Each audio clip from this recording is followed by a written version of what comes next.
오늘 주제는 갱년기입니다. 피로감, 예민함, 의욕 저하처럼 그냥 나이 탓으로 넘기기 쉬운 변화들, 사실은 몸이 보내는 중요한 신호일 수 있습니다. 오늘은 이 갱년기에 대해 전문가 두 분을 모시고 쉽고 정확하게 이야기해 보겠습니다. 안녕하세요, 원장님.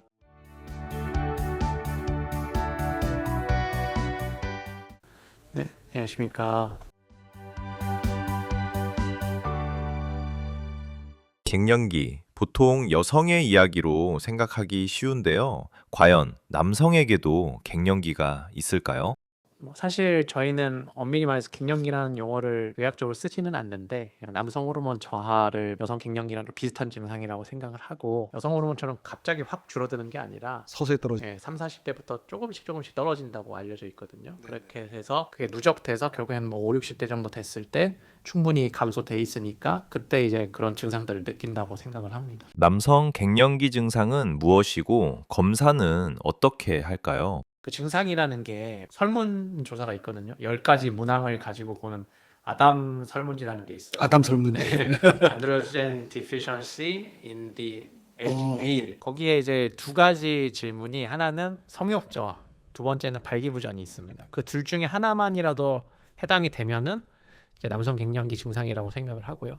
나머지 8가지는 이제 전반적으로 봤을 때 약간 운동 능력의 저하가 있어요. 근력이나 지구력, 뭐 민첩성이 떨어질 수 있고, 그다음에 감정적으로는 우울감이 생긴다거나, 뭐 감정의 기복이 심해진다거나, 그다음에 전반적인 삶의 영역을 봤을 때 활력이 떨어지고, 의욕이 떨어지고, 즐거움이 떨어지는 이런 것들이 있는데 그런 항목들 중에 3가지 이상 또 뭐 자기가 해당된다. 그러면 이제 증상이 있다고 보는 거고, 물론 그런 증상만 있다고 해서 진단하는 건 아니고 실제 또 남성 호르몬 검사를 해봐야겠죠. 그래서 남성 호르몬 검사를 해서 그 수치가 굉장히 낮다. 보통 뭐 2점대, 3점대 정도 되면은 낮다고 보거든요. 남성 갱년기 치료는 어떻게 하나요? 남성 호르몬 주사 치료하는 게 좀 보편적이긴 하고요. 안전하게 맞을 수 있는 건데 물론 몇 가지 부작용이 있기는 합니다. 대표적으로 남성 호르몬을 외부에서 투약을 해주면은 우리가 뭐 일반 분들은 이해를 못 하실 수도 있는데 오히려 내 몸에서 정자를 생성하는 능력이 떨어져요.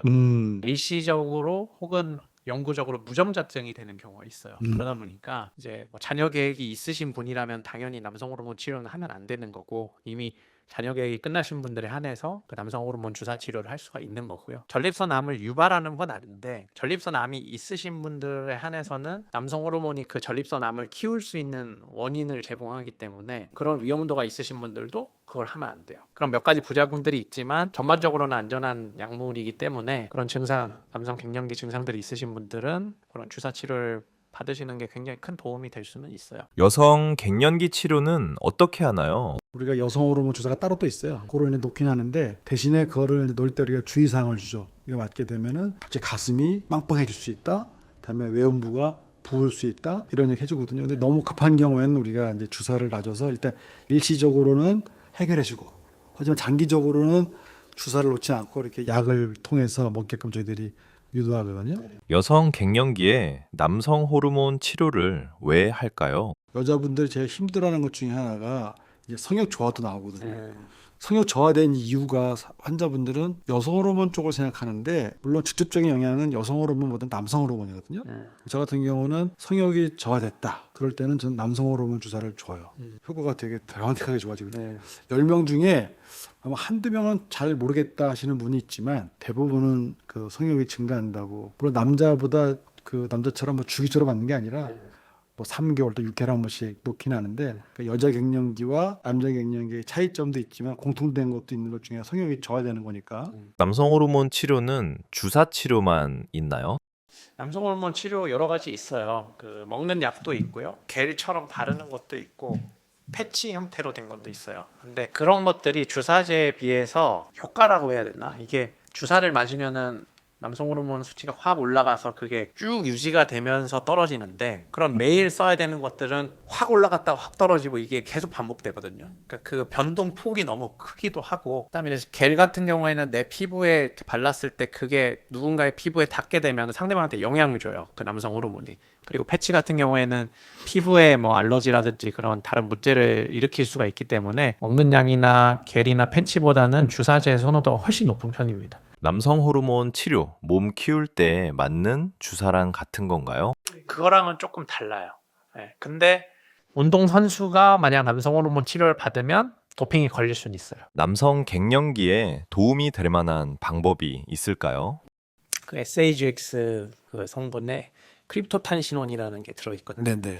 그 크립토탄신원이 세포의 그런 노화 세포의 사멸을 유도하는 그런 작용도 있지만 또 그 혈액 순환을 좀 증가시킬 수 있는 작용도 있어요. 그 산화질소를 좀 증가시켜 가지고 이제 응격 내부의 발기를 담당하는 혈관들 그런 내피 세포에 작용을 해서 좀 더 이완이 쉽게 되게 만들어주는 역할도 하거든요.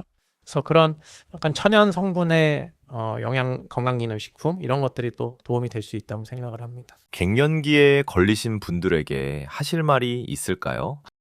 갱년기라고 표현은 안 하지만 남성 호르몬이 서서히 저하되면서 많은 변화를 느낄 수가 있어요. 특히 뭐 감정적인 부분이라든지 뭐 삶의 활력이 좀 떨어진다거나 그런 문제들이 생길 수가 있는데 그런 것들을 그냥 뭐 노화의 한 현상이라고 자연스럽게 받아들일 것이 아니라 분명히 남성 호르몬 저하에 따른 증상이라는 걸 인식을 하고 실제 비뇨기과에서 상담을 받고 또 거기에 따른 적절한 치료를 받으면은 정말 좋아지시는 분들 많이 봤거든요. 그래서 그런 것들을 좀 망설이지 않고 병원을 좀 찾으셨으면 좋겠고 또 이제 배우자분들께서 그런 이제 연세한 드시면서 그런 감정의 기복이라든지 생기는 남성 호르몬 저하와 관련된 증상들이 있으신 남편분들을 보면은 이해해 주셨으면 좋겠다는 생각이 좀 듭니다. 남편분들은 우리 마누라 왜 이러지? 이렇게 생각할 게 아니라 대화를 통해서 같이 한번 산부인과 가서 한번 상담 받아보고 진단 받아봐라 이렇게 권하는 게 좋을 것 같아요. 네, 오늘 말씀 감사합니다. 감사합니다. 네, 감사합니다.